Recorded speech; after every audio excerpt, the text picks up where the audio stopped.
So these are the different types of insulators. Now moving to the first kind, which is the pin type insulator. Why it is termed as pin type, and why does it look like this? You see the diagram, you see first. The dimensions are mentioned there because they are constructed in such a way that they are customized for a typical overhead transmission lines. Whatever the parameters and the physical conditions of the overhead transmission lines, whatever the measurements of the lines, the conductors, the cables, the towers, depending upon that the insulator is made. So this pin type insulator, certain dimensions are shown in the figure. Now, why are they called pin type insulators, and what are the functions basically? First, let me tell you about the voltage levels. It is for the lower voltage levels up to 11 kV. Up to 11 kV, generally, one piece of pin type insulator is used. Now, it may be higher because you can make it for the higher voltages, or you can together cascadingly connect one after another, the pin type insulators. So it is written that, but for higher working voltages like 33 kV, 45 kV, 66 kV, and beyond it, two piece, three piece, four piece pin type insulation can be used. Okay, but this use is restricted up to 33 kV. As for higher voltages, the pin insulators are uneconomical. It costs more if you use it for very high voltages. So it is economical till up to when it is restricted up to 33 kV. Now, the pin insulators become very bulky for higher voltages. Obviously, if you remember, the materials that are used are mainly porcelain. If you remember the different types of materials, insulator materials, there is porcelain that is being used. So, porcelain is the material that is used for pin type insulators, and obviously that is very heavy. So up to certain voltage levels you can adjust by accommodating one after another many of such pin type insulators. But when it is very high, especially above 33 kV, then it becomes very bulky, means very heavy, as well as it becomes uneconomical. The cost doesn't actually go with the voltages. So now pin type insulator diagram you see very carefully. It is very important because it often comes for the exams also, especially pin type and suspension type. Why these two are important, we'll go on to later. So this is how the diagram should be. Diagram, whenever you are given diagram, is the main thing, the first thing that you should uh, do in the exam, because on the diagrams the most of the marks they vary. Okay, so diagram is a very important part. You must draw the diagram. Now you see the pin type insulator, there is a groove in the uppermost part. If you see in the topmost part, there is a groove. Okay, so this groove is where we are saying the pin is placed. Okay, and why it is named as pin, that also I'll go. So that groove on the upper end, that groove is the housing for the conductor. Means the conductor is put into that groove, or the conductor holds itself through that groove. Okay, so the pin insulators are very firmly secured to the cross arm. If you want to see, I'll just let you see that where the location of the pin insulators you find.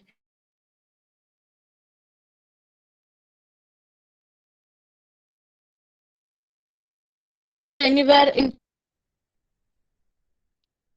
from the diagram, can anyone say that whether you have seen such things in not in real life?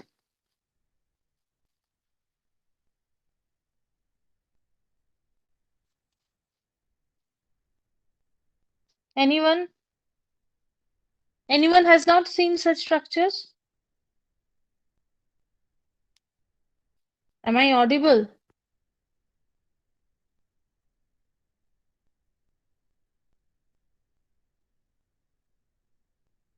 Am I audible? Yes, ma'am, you're audible, ma'am. Yes. Have you seen such structure? That is my question. I think everyone else has gone or just putting it into the Google Meet and they have left or something. Who no one is answering. That is my question. It is not possible that you have not seen such a structure. Have you? My question to all of you. Yes, ma'am.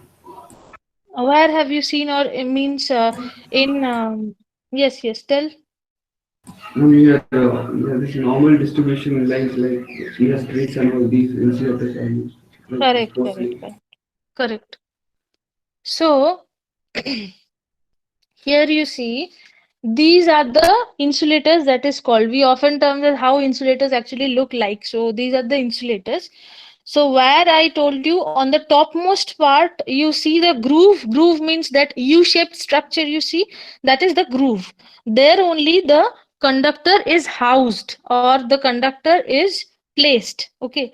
So what exactly it looks like that I'll show. Now, cross arm is something, if you remember, in the component of transmission line, I told you cross arms were present. So, cross arms are present in the transmission poles. On them, the insulators are actually firmly hold. Okay, so they are hold onto the cross arms with the help of bolts, steel bolts. Okay, so to avoid the direct contact of hard metal with porcelain, the lid screws are used. In such case, two methods are used to secure insulator to the bolt. The porcelain insulator has cement threads which are lined with a soft material like lead. Remember, lead is very soft, soft metal. Okay, that is lead. So that is why it is bolted onto with the help of lead, and the cement thread is also lined with a soft material like lead. The pin is screwed into such cement screw. Solid lead screw is casted on the head of the pin and is screwed directly into the porcelain. Now let me show you how the attachment of the conductor happens. See the diagram now. Onto the groove, whatever you see, that straight line, that is the conductor. Okay. So, such type of insulators are used for the transmission lines which are running straight. Running straight, remember, not in curved. So the conductor passes through the groove on the upper end and is bound by the binding wire of soft copper or soft aluminum. That is the same material as that of the conductor. Now, the binding wire should cover at least 4 to 5 turns before it ends, and that is wrapped with the conductor. When the insulators are wet, their outer surface is almost conducting. To keep the inner side insulator dry, the rain shades are provided, or nowadays surfaces are provided with petticoats. But design of such sheds or petticoats is such that the surface must lie along the equipotential surfaces of electrostatic fields, while the body is so wrapped to lie along the lines of the electrostatic fields. Due to this, leakage resistance of each shell remains almost same, keeping the capacitance of each shell also same. Due to this, there is uniform voltage distribution along the shells. Such petticoats help to avoid flashover and leakage current also. Okay, so this is about the pin type insulator. Now, pin type insulators are the first kind or the simple most I can say. Next, the insulators that come and that you will see in as a string of insulators, that is the string of suspension insulators along with the line conductor, that you will see in the next one. Just wait. See this carefully. This is our suspension type insulators. So as you can see, there are many insulators. And so far, the pin type insulators, what we saw, it is 11 kV, we can operate it, and up to 33 kV, it is okay. But as the voltage level increases, the pin type insulators become very bulky. So, what is the solution? What is the solution? While it is increasing, the voltage is increasing, we cannot use pin type insulators. There, the most popular insulators is this one for very high voltages of the transmission lines. These are known as suspension type insulators. So these insulators have a number of porcelain disc units. As you can see here, a number of porcelain discs are placed one after another. So these insulators have a number of such discs. These disc means the units of discs are connected to one another in series with the help of metal links. This forms a string of porcelain discs. The topmost insulator unit is connected to the cross arm of the tower, while the lowest insulator is made to hold the conductor. It is made to hold the conductor along the conductor's shoe. So each unit is designed for a voltage for say 11 kV. So a string of units, as you can see, they give the proper insulation against very high voltage levels. So in this purpose, what happens? The voltage level is also maintained. You see, if each disk has the voltage, or it is made to hold the voltage of about 11 kV, then a string of this 11 kV, 11 kV, 11 kV, such high rated, you can adjust. Okay, so this is about the suspension type. Let me just show you how it is connected to the line so that you can understand. See this very carefully. See this diagram very, very carefully.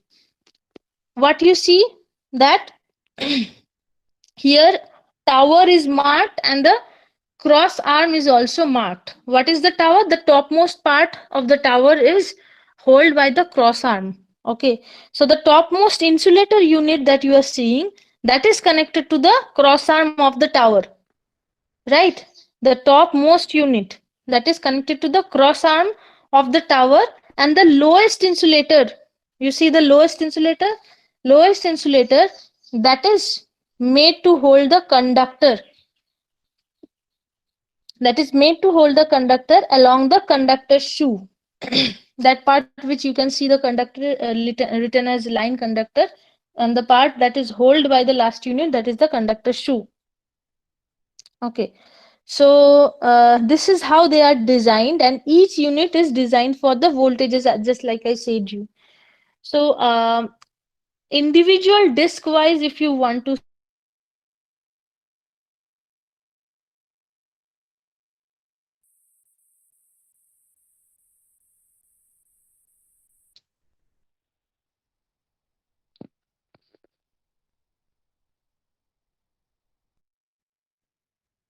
connected. See this diagram wise: cemented cap, suspension type insulator. So the cemented cap, can you hear me? Am I audible? Yes, ma'am. Okay, okay. So cemented cap is the most commonly used suspension type insulator. Means there are different types of, again, suspension type, but cemented cap type is the most commonly used. It consists of a single disc shaped piece of porcelain, and at the bottom it is grooved so as to increase the flashover distance. A galvanized cast iron cap is cemented at the top. The space is provided in the cap, which can be used to hold the pin of another unit. You see, there is a round structure at the top, a round like structure, ring like structure. So it is actually provided so that it can hold the pin of another unit. So the cap is cemented to the insulator, and the pin is either cemented or connected by means of steel wire spring ring. The main drawback of this type is that the cubical expansions of three materials, iron, porcelain, and cement, are different from each other, and due to this, fine cracks in the insulator and may occur, and early failure is also possible. So another type is this Hewlett type here. I'm not describing much into detail, just go through it, the diagram. The diagram will itself say everything. This is Hewlett type insulator, which is more simpler in design. It consists of porcelain disc. The top portion, the top portion, as you can see, consists of two curved tunnels and the planes of which are at right angles to each other. Lead covered steel U links are passed through the tunnels. These tunnels are bolted to two similar units at the top and bottom. No cementing is required in this type of insulator. The mechanical strength of this type is also very high due to the use of steel links. And the advantage is that even if the porcelain breaks due to the links, the units are held together and there is no interruption in the working. So this is the advantage, and the main disadvantage is that the porcelain between this type is under high electrostatic stress and hence there is possibility of puncture. I hope this is enough for this suspension type. I'll move to the next one. Okay, advantages. I just briefly I'll say the advantages of suspension type. It is that for higher voltages they are cheaper than the pin insulator. For higher voltage, these are cheaper than the pin type insulators. Then next it says that each unit is designed for low voltage levels such as 11 kV, but by connecting such units in series to form a string, insulator for any higher voltage level can be designed. In case of failure of any of the units, the replacement work can be done very easily and entire string need not be replaced. In case of failure of any of the units, the replacement work can be done very easily and also the entire string need not to be replaced. This is one. Then the next one says that if the line voltage is required to be increased at some later stage to satisfy the increased load demand, then just by adding additional units of the string, same insulator can be used. Yes, this is a very means very easily attainable advantage because adding units will only you do not need to replace the entire insulator, only you can add units for higher voltage levels. So this type of insulator provides greater flexibility to the line and the string is suspended and is free to swing in any direction. So it takes the position so that mechanical stresses on the line are minimum. I'll just move on to the difference part because this is very, very, very important. This is the difference between pin type and suspension type. The comparison is given. In the pin type, it says that these are costlier than suspension type, and suspension type says that obviously it is cheaper than the pin type for higher voltages. Then the next one is that the use in the pin type it is restricted up to 33 kV only, and the suspension type each unit designed for 11 kV and string can be designed for any higher voltage level. So if you keep adding each of the units, it will each increase by 11 kV. So the next one says that the replacement, okay, the for higher voltages, these are bulky and heavy. Yes, for higher voltages, these are very bulky and heavy, the pin type. Whereas the suspension type, for higher voltages, it is not bulky. The pin type says that the replacement work is difficult and the suspension type replacement work is easy as only faulty unit of the string needs to be replaced. Next it says that the binding wire is used to hold the conductor and the suspension type binding wire is not used. In the pin type, at later stage, unit cannot be modified for the higher voltages. Whereas in the suspension type, by adding an additional unit to the string, the insulator can be modified for the higher voltage levels. In the pin type, it is not suspended but fixed, and in suspension type, the string is suspended and free to swing. So the string takes position of minimum mechanical stress. Eighth point is that chances of getting affected by lightning are more in case of pin type, and in case of suspension type, less affected by lightning. Okay, the next two, strain type, shackle type, and stay type. See where the location it is used.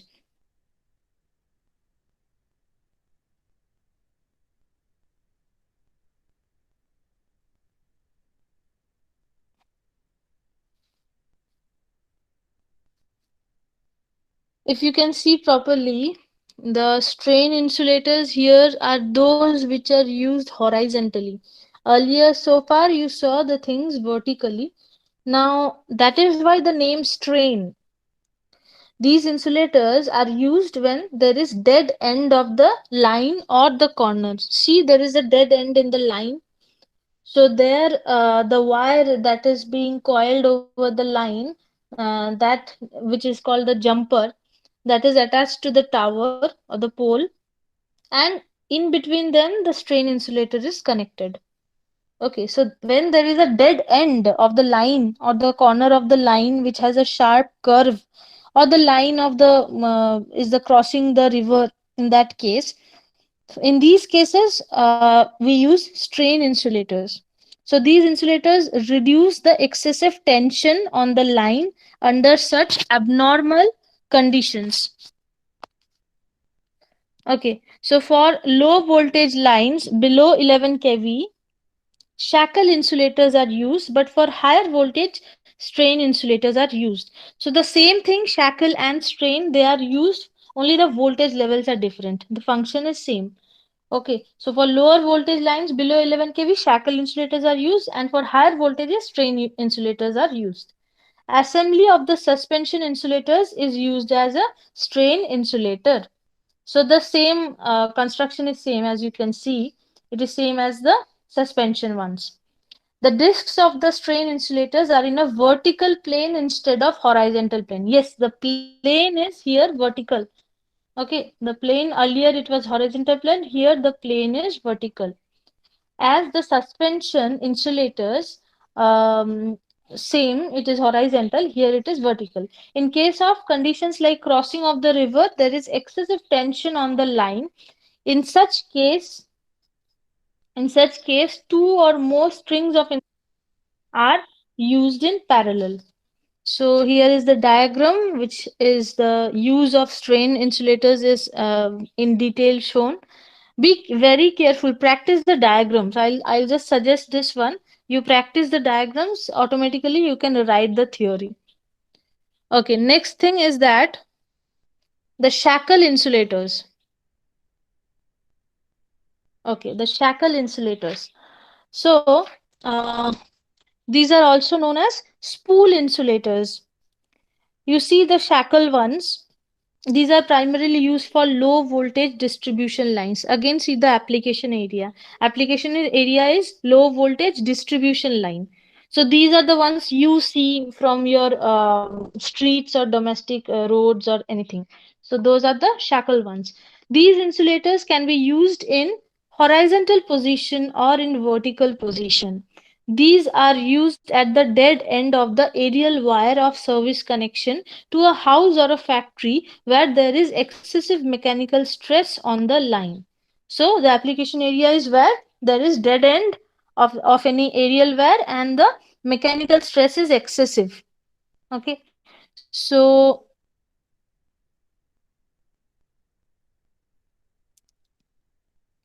same kind of structure as suspension, but it is bolted, as you can see, bolted with the D-shaped iron plate. The iron plate which is D-shaped, with that it is bolted. Okay, with the pole, along with the pole. So you see the insulator is round. It has through the hole in the center for the bolting purpose. On the each side of the insulator, there is galvanized iron plate, GI, galvanized iron plate of 25 wide, and the other end of the plate is placed around the cross arm of the channel or the pole.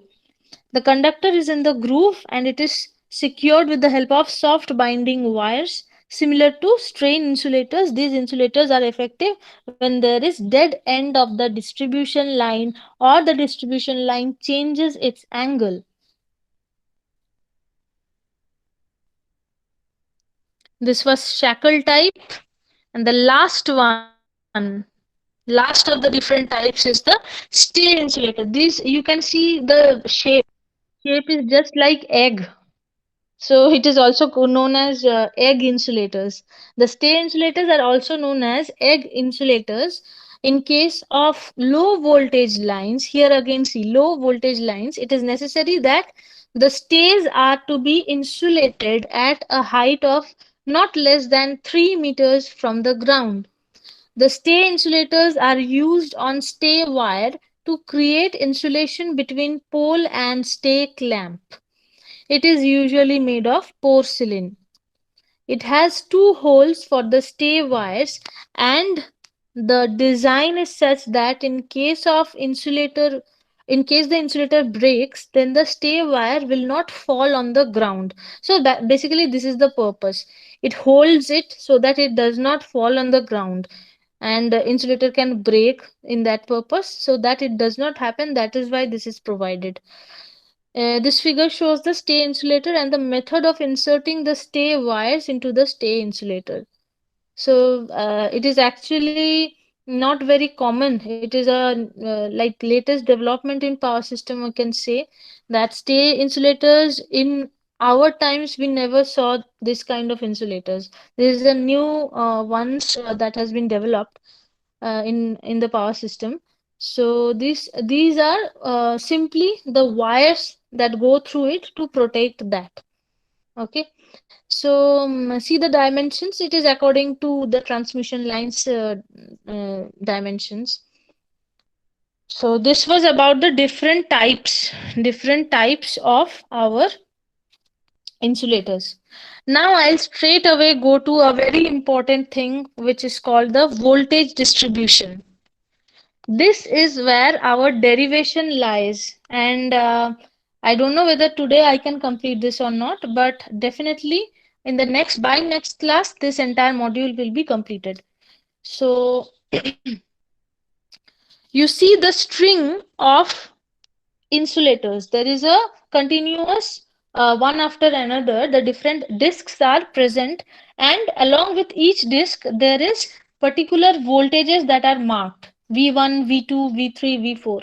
Like this, they are marked. So why is it done like this, and what exactly happens? So first we are considering this where the tower is the uppermost point, and from the tower the suspension insulators are suspending, or they are uh, hanging rather. So they are hanging so that the lowermost point is actually attached or hold on to with the conductor.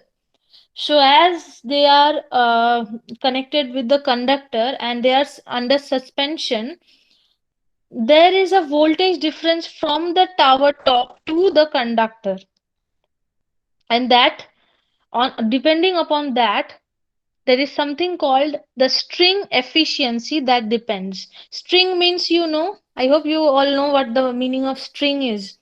String.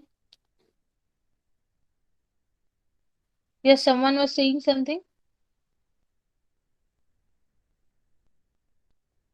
Anyone has any questions? No questions? Okay. So this is a string of insulator, suspension insulator, and the number of porcelain discs here connected, that is 1, 2, 3, 4, 4. The total number is 4. 4 number of porcelain disc suspension insulators. Now the porcelain portion, which is an insulator, is in between two metal fittings. Thus it forms a capacitor. Now comes the capacitance in transmission lines. First thing, not in transmission lines but in the insulators, first thing is that if it acts as a capacitor, then there will be two kinds of capacitances. One is the self capacitance and the mutual capacitance. So we have to deal with now with the string insulators two kinds of capacitances. self capacitance and mutual capacitance. Okay, so let me just show you how this can look if we consider each of them as capacitances, both self and mutual. Are you getting it, everyone? I'm just asking you. Is it clear to everyone? Yes, ma'am. Okay, now consider each of the disk as one capacitor. Just imagine this as a capacitor. You are replacing in the place of the strings, sorry, the discs as capacitors. So there you place the two plates of capacitor, and along with that, from the tower's axis to the end of each discs, you draw one straight line and place one capacitor there also. How will it look? Just see.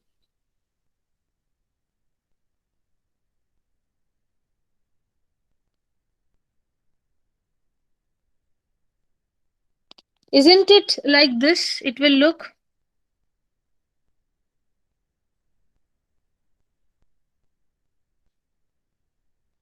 See very carefully.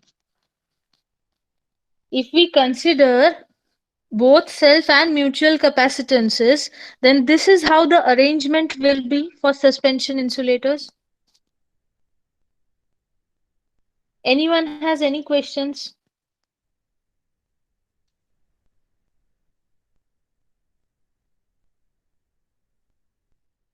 Any questions, anyone? No, ma'am. Okay. So you see, we are drawing the disk as capacitances, and in addition to self capacitances, there will be capacitance between each of the metal fitting and the earth, that is the tower, because the tower is actually earth. So that voltage level will be of the earth level only. So from earth to that metal fitting part, there will be definitely capacitances. So they are treated as mutual capacitance, or we can say that as shunt capacitances. Okay, so such capacitance is called shunt capacitance. You see C1, C1, C1, C1, those are the shunt capacitances. Okay, so due to the shunt capacitors, the charging current no longer remains the same, it changes. Okay, so what is charging current first? You see, it consists of four self capacitors, right? If only such self or mutual capacitances exist alone in series, then the voltage across them would have been equal, and the series charging current through them would have been the same. But it is not that. Okay, so that is why with each of the capacitances, the charging current also changes. Now, with the different currents, mutual capacitors, shunt capacitors, they are the ones due to which the charging current no longer remains the same. The mutual capacitors are denoted as C, while the shunt capacitors are denoted as C1. So the CCC part, that is the mutual capacitance, and the shunt capacitance are C1, C1, C1, C1. Okay, so there will be capacitance between metal fittings and the line conductors also, but its value is very small and generally it is neglected. Now the currents I1, I2, I3 and I4 are the charging currents. You can see I1, I2, I3, I4. These are the charging currents flowing through the mutual capacitors. While small I1, small I2, small I3 and small I4, these are the currents flowing through the shunt capacitors. So currents through mutual capacitors and currents through uh, the shunt capacitors, they are marked as capital I and small I respectively. So due to the different charging currents, each capacitor will get charged to a different potential, because you see I1, I2, I3, I4, they are added as we are moving towards the edge. As we are moving towards the terminal, each one of the currents are getting added up. Okay, that is why the charging currents are becoming high. Now, due to the different charging currents, each capacitor will get charged to a different potential. Hence, the voltage across each of the section of the string will also be different. Is it understandable or not? Just ask me question if you are not getting it.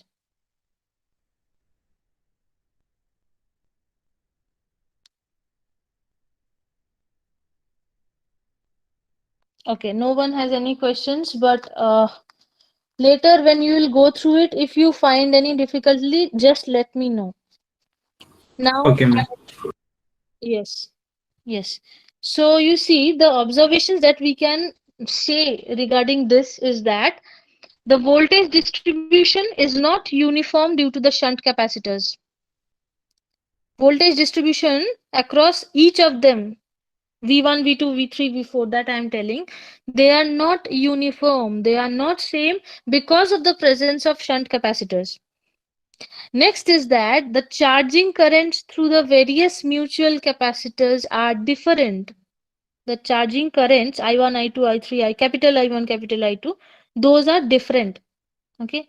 Next is that the voltage across the top unit, that is the farthest unit from the line conductor, is the lowest, and the voltage across the bottom unit, which is adjacent to the line conductor, is the maximum. Maximum voltage you will get in the bottommost one, and the least voltage you will get in the topmost one.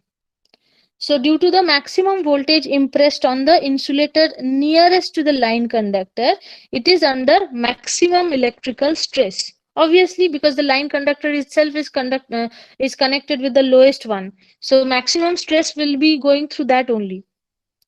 Due to maximum electrical stress, the insulator nearest to the line conductor is likely to get punctured. So if any one of them gets punctured, it will be the first one.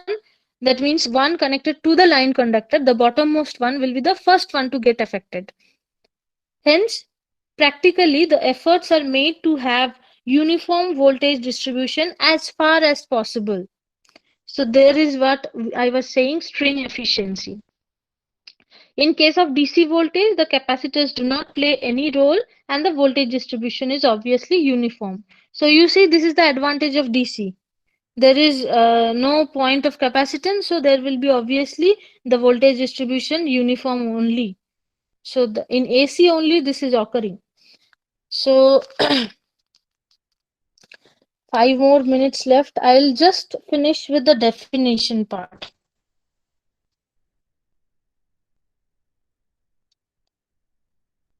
Here is something called the string efficiency. Go through it because string efficiency is extremely important, both derivation wise, and definitely a problem is going to come from this. Okay, so string efficiency, I'm just telling mathematically, string efficiency is equals to voltage across the string, voltage across the string divided by n into voltage across the unit adjacent to the line conductor, means the bottommost unit. So voltage in the bottommost unit and the total voltage across the string, these two are the parameters required while you want to calculate the string efficiency. What is string efficiency? The non-uniformity in the voltage distribution over a string of suspension insulators is expressed in the terms of a parameter called string efficiency. The string efficiency is defined as the ratio of the total voltage across the string to the product of the number of units and the voltage across the unit adjacent to the line conductor. The same thing which is written mathematically, that only it is written there in the theory definition.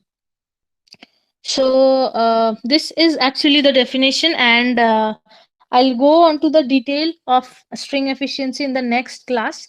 Meanwhile, just go through this class because this is the background of string efficiency. You need to understand how the capacitances are acting. You need to understand what is shunt capacitance, what is mutual capacitance, and why are the voltage distributions not uniform. Okay, these things you just go through it, read it, understand it, go through the class, see this video, I'll give the recorded ones, and ask me if anything is not understandable. Okay, So I'll leave the class here. I already have the attendance with me. Okay, do not think that I am not taking the attendance. That doesn't mean my recording is there with me, so I know who are the people who are joining and not joining. Okay, so thank you, students, for joining. I'll leave the class here. You can leave. I am also leaving.